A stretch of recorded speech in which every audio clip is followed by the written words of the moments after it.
नमस्ते सदावत्सले मातृभूमि। हम लोग बात करने वाले हैं ध्रुव राठी की।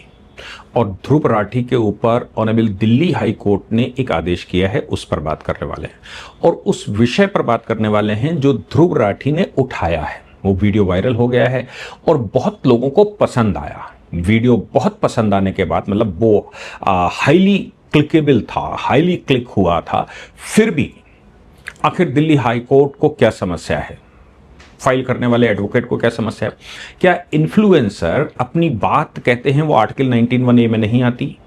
क्या आर्टिकल 19(2) को ध्यान में रखना चाहिए? क्या यूट्यूब पर बात करने वाले या जिनका प्रोफेशन सिर्फ यूट्यूब है, क्योंकि मैं समझता हूं जिनका प्रोफेशन सिर्फ यूट्यूब है उनकी अपनी टीम और उस पर वो काम करते हैं और उस काम के आधार पर उनको धन मिलता है, लेकिन बाकी के लोग अपनी बात कहने के लिए भी यूट्यूब या फेसबुक पर आते हैं, मतलब सोशल मीडिया पर आते हैं। कुछ लोग मतलब अपनी बात कहते हैं कुल मिलाकर जो उनको समझ में आता है। जैसे मैं अपनी बात कहने के लिए, भड़ास निकालने के लिए चैनलों पर आता हूं, टीवी चैनलों पर भी जाता हूं और नहीं वो बुलाते हैं उन विषयों पर तो हम खुद भी करते हैं। तो क्या कोई पैमाना होना चाहिए? क्या उसकी कोई क्राइटेरिया होनी चाहिए? या फिर पॉलिटिक्स के आधार पर पॉलिटिकली पीछे से मोटिवेट कर दिया जाए और वैसा ही मैटर टॉट करके जानकारी हो या ना हो उसको बोल देना चाहिए? इसकी एक पूरी एनालिसिस करेंगे, खास तौर से ध्रुव राठी की जो वीडियो आई जिसमें उन्होंने कहा कि भारत के भगवान भी मांस खाते रहे हैं। अब भारत के भगवान मांस खाते रहे और साथ में कहा है केरला स्टोरी 2 एक्सपोज, क्योंकि केरला स्टोरी 2 में ऐसा कहा जा रहा है कि उसमें यह दिखाया कि भाई जबरदस्ती गाय का मांस खिलाने की बात कही गई है। गाय का, अब इन्होंने ये सिद्ध किया कि भारतीय स्क्रिप्चर्स में ये गाय का मांस खाने की परंपरा थी और गाय मतलब बीफ, और वो प्रोहिबिटेड नहीं था बल्कि अवतारों ने भी ये खाया है। आज का जो सनातन है वो गलत है और आज जो लोग विचार कर रहे हैं वो गलत है। वो एक पार्टिकुलर फ्रिक्शन, एक पार्टिकुलर एक ग्रुप है जो इस तरह का बढ़ावा देता है। हम बात पूरी बताएं। हुआ क्या कि जब वो वीडियो वायरल हुआ तो कुछ लोगों ने, मतलब मैं तो देखता नहीं हूं, किसी को भी नहीं देखता, मैं यूट्यूब पर किसी को भी नहीं देखता, मतलब कोई इन्फ्लुएंसर को तो विशेष तौर से नहीं देखता। हम ओरिजिनल फाइलें निकालते हैं और ओरिजिनल फाइल हमारी टीम निकालती है, उसकी स्टडी करते हैं और मुझे जो लगता है उस फाइल के आधार पर, उस फाइल के आधार पर मैं अपनी बात कहता हूं। भारतीय दर्शन के अनुसार उसको कैसे लिंक करना है, भारतीय इतिहास से कैसे लिंक करना है, भारत के शास्त्रों से कैसे लिंक करना है और भारत के भविष्य से कैसे लिंक करना, इन सबको मिक्स करके मैं बात करता हूं। लेकिन कुछ लोग, ये संभव है कि उनका टारगेट ही ये हो कि कैसे वो लोगों को दिग्भ्रमित करें। तो ये जब वीडियो वायरल हुआ कि भाई केरला स्टोरी 2 में जो दिखाया गया है वो गलत है और हिंदुओं की तो आस्था के साथ कोई खिलवाड़ नहीं हुआ, जबकि बीफ तो खाया जाता है, तो साकेत कोर्ट पहले पुलिस में एफआईआर करने की कोशिश की गई। पुलिस ने एफआईआर जब नहीं लिखी तब साकेत कोर्ट में एक मुकदमा किया। साकेत कोर्ट में मुकदमा करने के बाद यह हुआ कि भाई एफआईआर लिखी जाए इस विषय पर, क्योंकि ये हमारी धार्मिक भावनाओं को, हमारी धार्मिक आस्थाओं को भड़काने का विषय है और देश भर को गुमराह करने का विषय है। किसी पार्टिकुलर ग्रुप की तरफ से या पार्टिकुलर इतिहासकारों की तरफ से ये बताया जा रहा है। जैसे मैं कहूं कि भारत में जो इतिहास है वो पहले मैक्स मूलर ने बिगाड़ा, भारत के शास्त्रों को उसने रीराइट करवाया, फिर वामपंथियों ने पूरी कोशिश करी, आज भी वो लिख ही रहे हैं और उसमें छेपक डालकर उसको डिस्टॉर्ट किया। अब वो जो आज अवेलेबल है, जो पब्लिशर छाप रहा है, वो लोग पढ़ते हैं, वही पढ़कर अपनी बात कहते हैं और उसका सपोर्ट देते हैं कि भाई ये इस स्क्रिप्चर में ऐसा लिखा है, इन शब्दों का मतलब लिखा है। तो जब वो हुआ तो दिल्ली मतलब कोर्ट ने एक एटीएस मांग ली, इस वो एक्शन टेकिंग रिपोर्ट।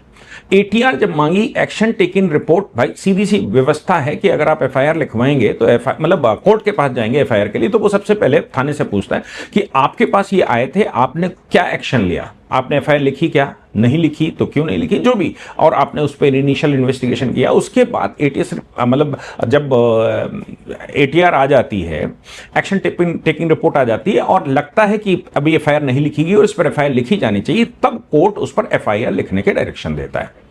लेकिन एफआईआर की ये प्रक्रिया तो चलती रहेगी पर वीडियो तो चल ही रहा है और वीडियो दिग्भ्रमित भी कर रहा है। तो दो प्रक्रियाएं एक साथ, एक तो ध्रुव राठी को खेलने, मतलब भारत के लोगों के साथ खेलने के लिए उसके खिलाफ मुकदमा चलना चाहिए, क्रिमिनल केस चलना चाहिए और ये यूएपीए भी लगना चाहिए क्योंकि ये बड़ा विषय है, ये उनकी अच्छी फॉलोइंग है और फॉलोइंग तो ज़्यादातर वामपंथियों की हो सकती है, मुसलमान उनको फॉलो करता हो या फिर ईसाई फॉलो करता हो, या देश में जो लोग हिंदुज्म को नहीं मानते वो फॉलो करते हो, जिनको हिंदुज्म काटने के लिए ऐसा है, वो लोग ऐसा कहते हैं कि ऐसी बड़ी संख्या है जो फॉलो करती है। केजरीवाल ने उनका एक जो वीडियो था वो रीट्वीट कर दिया था, तब केजरीवाल को माफी मांगनी पड़ी थी हालांकि, और तमाम कांग्रेसी और ये लोग उसको और वामपंथी खूब रिट्वीट कर करके चलाते हैं कि भाई ये इतिहास है, ये सत्य नहीं है जो आप लोग प्रैक्टिस कर रहे हैं भारत में। तो वो तो चलता रहेगा, ये दो अलग अलग प्रक्रिया चलेगी, एक तो मुकदमा चलेगा और दूसरा ये वीडियो हटाना है। तो दिल्ली हाई कोर्ट में जब पहुंची पिटिशनर, तो पिटिशनर ने दिल्ली हाई कोर्ट से ये कहा कि भाई देखो, ये जो इनका वीडियो है, ये वीडियो ठीक नहीं है, ये वीडियो पहले डाउन किया जाना चाहिए, बाकी क्रिमिनल प्रक्रिया तो जैसे चल रही है वैसे चलती रहेगी।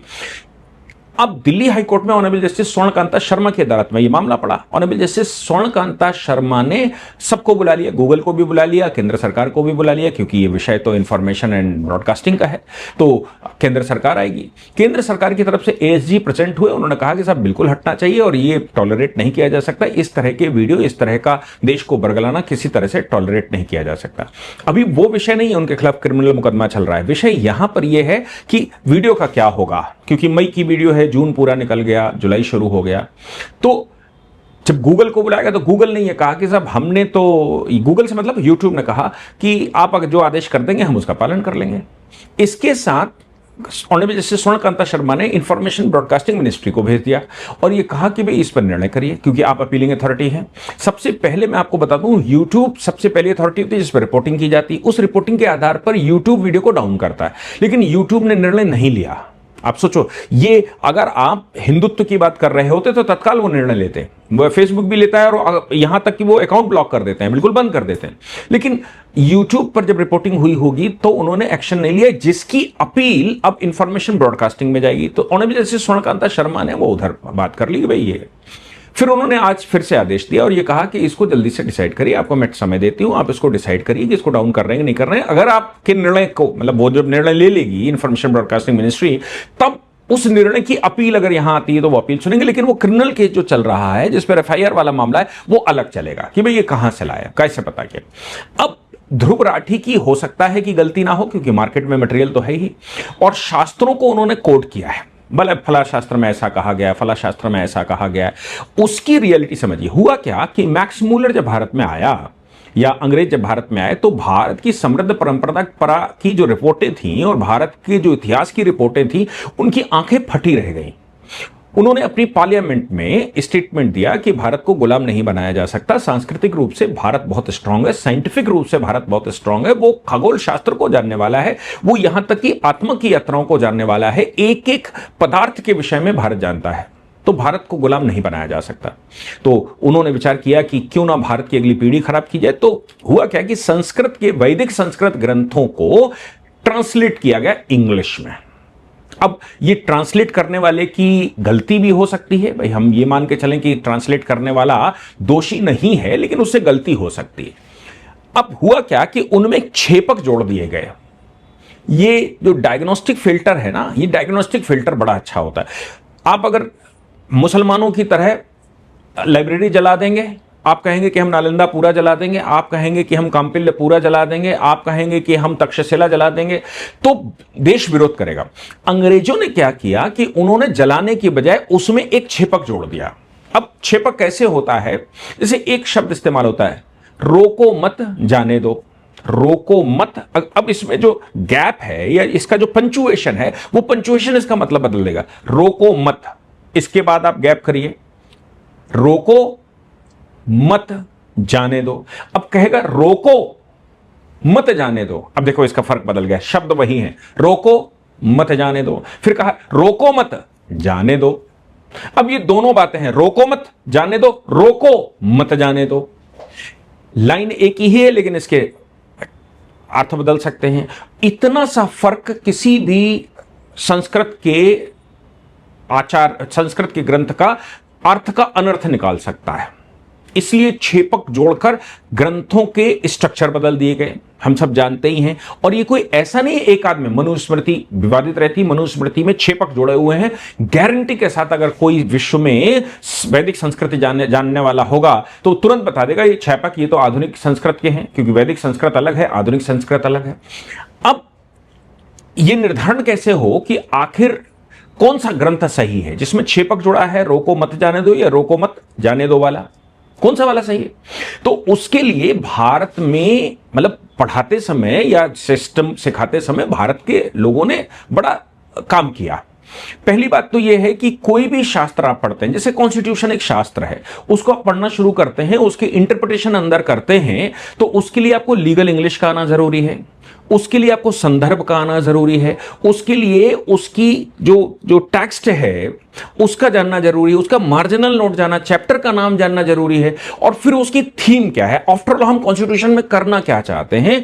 अगर ये बात नहीं जानते तो फिर संभव है कि इंटरप्रिटेशन गलत कर देंगे। इसलिए प्रीएम्बल जोड़ी गई कि भाई अगर कुछ समझ में ना आए तो प्रीएम्बल आना है। Preamble means philosophy of constitution के हम करना क्या चाहते हैं, तब आप कॉन्स्टिट्यूशन का सही इंटरप्रिटेशन कर पाएंगे। और केवल कॉन्स्टिट्यूशन का नहीं, किसी भी ग्रंथ का, किसी भी कानून का, अब किसी का भी अब कोई इंटरप्रिटेशन करना है तो आपको पहले उसका संदर्भ, उसकी मूल फिलॉसफी समझनी पड़ेगी, तब आप कर पाएंगे। दूसरी, उसकी भाषा भूषा जानने के लिए भी आपको समझना पड़ेगा। तो फिर बात यहां पर आती है कि अगर कोई ये कहता है कि भैया ये गाय की हत्या का विषय यहां पर लिया गया है, गाय की हत्या का विषय का मतलब ये व्यक्ति कह सकता है कि गाय की हत्या का इसमें ये शब्द इस्तेमाल किया गया है। अब उन शब्दों का अगर इस्तेमाल किया जाए, उसको समझा जाए तो समझ लीजिए, कई शब्द इस्तेमाल होता है गोघना। अब गोघना का मतलब है गौ को मारने वाले लोगों ने इंटरप्रिटेशन किया, जबकि हकीकत यह है कि गाय के दूध से बने हुए प्रोडक्ट को गिफ्ट करना किसी हाईली परफॉर्मिंग या हाईली ऑनरेबल व्यक्ति को। अब इन्होंने कहा कि वो तो गाय हत्या करके दी जाती थी, गायों को किल किया जाता था, कोई आता था घर में परिवार में बड़ा व्यक्ति या प्रतिष्ठित व्यक्ति तो गाय की हत्या करके उसका स्वागत किया जाता था। अब ये मतलब लोगों ने निकाले। मेध एक शब्द इस्तेमाल होता है और अश्वमेध शब्द इस्तेमाल होता है, तो उन्होंने कहा कि भाई तो स्लॉटर है, सैक्रिफाइस है, गाय को मारना या फिर अश्व को मारना। अश्व को मारना मतलब घोड़े की हत्या। अब ये अश्वमेध यज्ञ जब बात करते हैं तो वह अश्व को दौड़ाने की बात आती है या फिर उसकी प्योरिटी की बात आती है, लेकिन लोगों ने कहा कि भाई तो घोड़े की हत्या है। मांस बड़ा शालीन शब्द है, मांस को लोगों ने बताया ये एनिमल का मीट है, लेकिन हकीकत यह है कि शास्त्रों में जो कुछ भी संसार में बना है खाना, लौकी के मांस का इस्तेमाल होना चाहिए, यानी कि उसका छिलका उतारकर उसके अंदर के गूदे का इस्तेमाल होना चाहिए। तोरई के मांस का इस्तेमाल होना चाहिए, या फिर आम का मांस, ऊपर का छिलका हटा दीजिए, उसका जो पल्पल वेविल वो है वो खाइए, वही सत्य है। ये मांस शब्द इन जगहों पर, तमाम जगह पर इस्तेमाल हुआ है। अब लोगों ने लेकिन कह दिया कि भाई मांस खाने की व्यवस्था उसमें की गई, इसलिए इंटरप्रिटेशन करते समय पूर्वजों ने तय किया कि भाई फिलॉसफी जानना जरूरी है, और फिलॉसफी के साथ आपको वेद के पुरुष जानने जरूरी हैं। वेद का पुरुष है, वो वेद पुरुष के रूप में इंटरप्रिटेशन कैसे किया जाता है इसको पहले पता है। किसी भी व्यक्ति को ये दो चीजें जो मैं बताने जा रहा हूं, उनके बगैर शास्त्र छूने का अधिकार नहीं। अगर ध्रुव राठी इनको पढ़े बगैर शास्त्र छूता है, या कोई भी अंग्रेज छूता है, मैक्स मूलर छूता है, तो निश्चित तौर से वो इंटरप्रिटेशन सही नहीं कर सकता। क्या है? पहली शिक्षा। हमने कहा ये जो पुरुष वेद पुरुष है उसमें उसकी नाक है शिक्षा, यानी कि science of phonetics, corrective sound, way pronunciation. शिक्षा का मतलब कोई शब्द जब हम बोलते हैं सा शा सा, तो कोई जीभ पर रखकर बोलते हैं, जीभ खोलकर बोलते हैं, जीभ बढ़ाकर बोलते हैं, जीभ को खींचकर बोलते हैं। शब्द उसकी जो ध्वनि है, उसका जो उसका प्रोनाउंसिएशन है वो कैसे करना है ये जानना आवश्यक है। इसलिए संस्कृत वो लोग नहीं बोल सकते, वो लोग नहीं कर सकते जिसको संस्कृत का प्रोनाउंसिएशन का अंदाजा नहीं है। फिर कल्प, हम जब बात कर रहे हैं तो किस समय की बात कर रहे हैं, प्रैक्टिकल एप्लीकेबल नॉलेज कब की बात कर रहे हैं, कौन से कल्प की बात कर रहे हैं। अभी की बात कर रहे हैं 2000 साल पहले की, 3000 साल पहले की, तो कल्पों का जो एप्लीकेशन ऑफ नॉलेज है वो कैसे है। फिर वो कहता है कि तीसरा वेदांग व्याकरण है। भाई बिना ग्रामर के, बिना व्याकरण के कैसे कर लोगे। चौथा वो कहता है निरुक्त। निरुक्त स्पेशल डिक्शनरी है स्पेसिफिक शब्दों के लिए। एक शब्द का इस्तेमाल 100 जगह हो सकता है और हर जगह उन शब्दों का मतलब बदल जाएगा। इसलिए निरुक्त में निघंटु ने एक्सप्लेन किया कि इन शब्दों के मतलब कैसे निकाले जाएंगे। इसके अलावा चरण, चरण का मतलब फीट की बात करी गई है और यह कहा गया है कि आपको और देखना पड़ेगा, मतलब आपको मंत्र या छंद जानने पड़ेंगे। और फिर ज्योतिष, खगोल शास्त्र जाने बगैर आप नहीं पहचान सकते कि आप किसकी बात कर रहे हैं। आप पृथ्वी की बात कर रहे हैं, चंद्रमा की बात कर रहे हैं, उनकी रेजेस की बात कर रहे हैं, इस पूरे ब्रह्मांड में जो चल रहा है उसकी बात कर रहे हैं, कब वनस्पतियां उगती हैं, कौन सी वनस्पति किस मौसम में होती है और उसकी रेजेस कौन सी आती है। इनके बगैर कोई इंटरप्रिटेशन, मतलब ये मुख्य चीजें हैं, पढ़ने से पहले ये सोचना ही पड़ेगा कि उसको क्या उसकी साउंड मालूम है कि ये कैसे बोलना है, उसको उसका कल्प मालूम है कैसे करना है, उसको उसका व्याकरण मालूम है, ट्रांसलेशन मालूम है, निरुक्त स्पेसिफिक शब्दों के स्पेशल मतलब मालूम है, या छंद उसको मालूम है कि जिनको पढ़ना है, और या ज्योतिष मालूम है, इस संसार के जो निर्माण है उसको मालूम। अगर नहीं मालूम तो वेद छूने का अधिकार नहीं, शास्त्र छूने का अधिकार नहीं। अच्छा, अब हमें ये मालूम है, सारे सब हमको मालूम है, हमने सारे 6 पढ़ लिए, फिर भी कंफ्यूजन है तो कैसे पढ़ना है। तब वो कहता है कि 6 दर्शन है, 6 दर्शनों के बगैर, दर्शन मतलब प्रीएम्बल ऑफ द कॉन्स्टिट्यूशन, वेदों की प्रीएम्बल, इसलिए ये तीनों साथ साथ पढ़ने, क्योंकि 3 हिस्से वेदों के हैं, उन तीनों हिस्सों के मतलब अलग अलग बदल जाते हैं। तो कैसे पढ़ना है। तब वो कहता है दर्शन, न्याय, सत्य की खोज, न्याय दर्शन आपको पढ़ना पड़ेगा। कहता है वैशेषिकी, आपको ये संसार में जितने पदार्थ हैं उन पदार्थों का मतलब जो कुछ भी संसार में निर्माण हुआ है उन सब का मतलब समझना पड़ेगा। वैशेषिक, उसका स्पेसिफिक फंक्शन क्या है। सांख्य, ये पृथ्वी और पुरुष, यानी कि ये संसार बनता कैसे, लोग क्यों पैदा होते हैं, कैसे पैदा होते हैं, शरीर में क्या होता है, उसकी आत्मा कहां से आती, कहां चली जाती है, ये। इसके बाद योग दर्शन, योग दर्शन से मतलब ये है कि प्रैक्टिकल एक्सपेक्ट उसका क्या है वो आपको समझना पड़ेगा। मीमांसा, मीमांसाओं में 2 कहते हैं, उत्तर मीमांसा और दक्षिण मीमांसा। लेकिन उत्तर मीमांसा को अगर हम कहें अंडरस्टैंडिंग साइंस, रिचुअल्स, किस व्यवस्था के तहत आपको करना है, यानी कि उसके लिए बेसिक चीजें क्या चाहिए। और फिर वेदांत, यानी कि आत्मा की यात्रा क्या है। ये 6 फिलॉसफी हैं।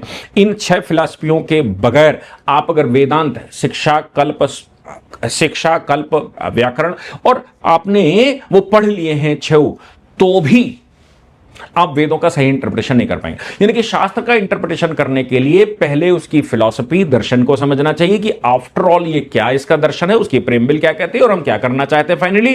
फिर उसके बाद उनके शब्दों का मतलब निकालना जाना चाहिए, यानी कि शिक्षा, कल्प, छंद पढ़ने चाहिए, और उसके बाद वैदिक शास्त्रों को छूने का अधिकार। अदरवाइज जैसा मैंने कहा कि शब्दों के क्या मतलब निकालेगा व्यक्ति, कुछ पता नहीं है। अब वो मतलब निकालेगा क्योंकि शब्द तो शब्द हैं। जैसे एक बात मैं आपको बताऊं, पागल, अब कोई पागल सामान्य शब्द है, पागल को गुजराती में क्या कहते हैं आपको पता है। तो पागल को गुजराती में गांडू कहते हैं।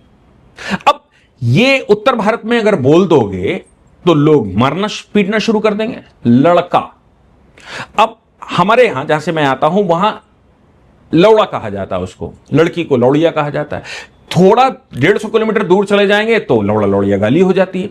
यानी कि उसका कल्प जानना जरूरी है, उसका स्थान जानना जरूरी है, कौन से स्थान पर कौन सी भाषा, सेम भाषा का इस्तेमाल कैसे होता है और कौन से शास्त्र को आपको कैसे पढ़ना है। अगर वो नहीं जानते तो फिर अंग्रेजों ने जैसे ट्रांसलेशन सीधा सीधा किया, संस्कृत के शब्दों के ट्रांसलेशन कर दिए और उनको जो ट्रांसलेशन मिला वो लगा दिया और अपनी सेंस के हिसाब से, वो विकृत मानसिकता के लोग थे, उन्होंने अपनी मानसिकता के अनुसार उसको ट्रांसलेट कर दिया और वामपंथियों ने उसको फिर से संस्कृत में ट्रांसलेट कर दिया, फिर हिंदी में ट्रांसलेट कर दिया और बता दिया कि भारत में आप गलत सोच रहे हो, मुसलमान जो खा रहा है वो हिंदू भी खाता था, कहां भेद है, आप सब ये तकियानूसी करके लाए। ध्रुव राठी के खिलाफ मुझे लगता है कि इस मामले में अगर सही से इसको पकड़ लिया जाता है और सही से रिसर्च हो जाती है तो ये चीजें, अगर वो ये कह देता है कि मुझे इसके इंटरप्रिटेशंस के मतलब नहीं मालूम थे, मैंने तो फला किताब पढ़ी, तो एक बार क्षमा हो सकता है, क्षमा मांग ले। लेकिन अगर वो कहता नहीं मैं इस पर अड़िग हूं, तो फिर मैं समझता हूं कि पूरे चैनल को, जो यूट्यूब पर वो आते हैं या जो कमाई का साधन है उनका, वो पूरे चैनल को ब्लॉक करना पड़ेगा।